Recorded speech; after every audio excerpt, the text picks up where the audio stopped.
Bismillahirrahmanirrahim. Assalamualaikum warahmatullahi wabarakatuh. Alhamdulillahilladzi kana bi'ibadihi khabiran basira. Tabarakalladzi ja'ala fis samaa'i buruja wa ja'ala fiha siraja wa qamaran munira. Asyhadu an la ilaha illallah wa asyhadu anna Muhammadan abduhu wa rasuluh. Alladzi ba'atsahu bil haqqi basyiran wa nadhira wa da'iya ilal haqqi wa sirajan munira. Allahumma sholli ala sayyidina Muhammad wa ala alihi wa sahbihi wa sallam tasliman katsira. Amma ba'du. A'udzu billahi minasy syaithanir rajim. Innamas shadaqatu lil fuqara'i wal masakini wal 'amilina 'alaiha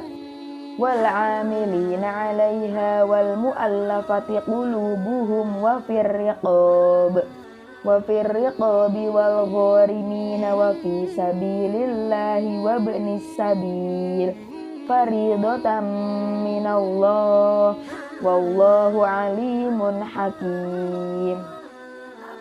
Sesungguhnya zakat itu hanyalah untuk orang-orang fakir, orang miskin.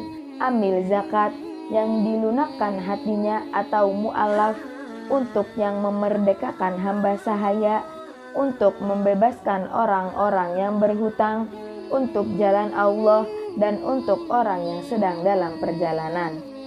Sebagai kewajiban Allah. Allah Maha Mengetahui, Maha Bijaksana. Seperti yang sudah diterangkan dalam surah At-Taubah ayat 60, bahwa zakat itu hanya diberikan kepada 8 golongan. Siapakah 8 golongan tersebut? 8 golongan tersebut adalah: yang pertama, orang fakir. Orang fakir adalah orang yang tidak cukup untuk mencukupi beban kehidupan sehari-harinya, dan juga orang yang tidak memiliki pekerjaan yang layak. Maka dari itu, orang fakir berhak untuk menerima zakat. Yang kedua yaitu orang miskin.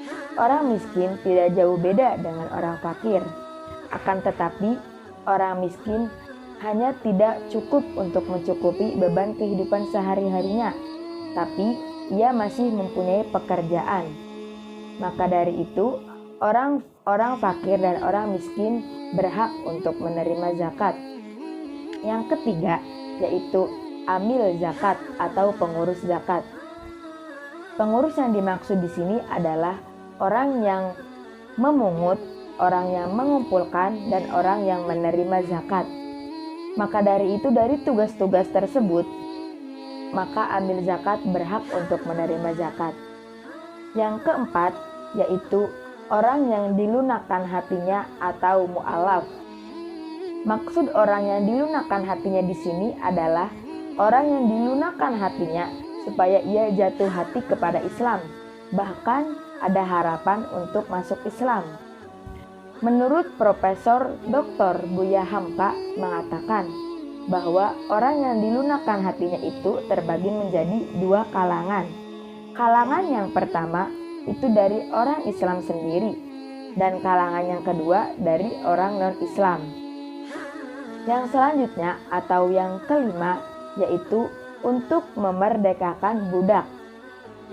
Pada zaman dahulu, pada masa Islam dahulu, itu masih ada sistem perbudakan. Maka dari itu, dengan adanya dana khusus untuk memerdekakan budak ini, itu sangat memperlihatkan betapa perhatiannya Islam kepada orang-orang yang ingin memerdekakan budak. Pada zaman sekarang sudah tidak ada sistem perbudakan seperti ini. Yang selanjutnya yaitu ghorim atau orang yang ingin terbebas dari hutang. Maksud di sini adalah orang-orang yang berhutang dan sangat terdesak dan ia tidak mampu untuk melunasi hutang-hutangnya tersebut. Maka dari itu ia diperbolehkan untuk mengadukan nasibnya kepada amil zakat atau panitia zakat. Oleh karena itu, panitia zakat akan melunaskan utang-utang tersebut. Tetapi ada 2 cara. Yang pertama, melunaskan keseluruhan hutangnya, dan yang kedua, hanya sebagian saja. Yang selanjutnya yaitu orang yang sedang berjuang di jalan Allah. Pada zaman dahulu yang dimaksud orang fisabilillah atau yang sedang berjuang di jalan Allah ini maksudnya orang yang sedang dalam keadaan berperang memperjuangkan agama Allah. Tetapi pada zaman sekarang yang dimaksud di sini adalah seperti ulama-ulama yang sedang berjuang untuk menegakkan agama Allah, untuk menyebarluaskan agama Allah. Maka dari itu, fisabilillah ini adalah berhak untuk menerima zakat. Yang terakhir yaitu ibnu sabil atau orang yang sedang dalam perjalanan.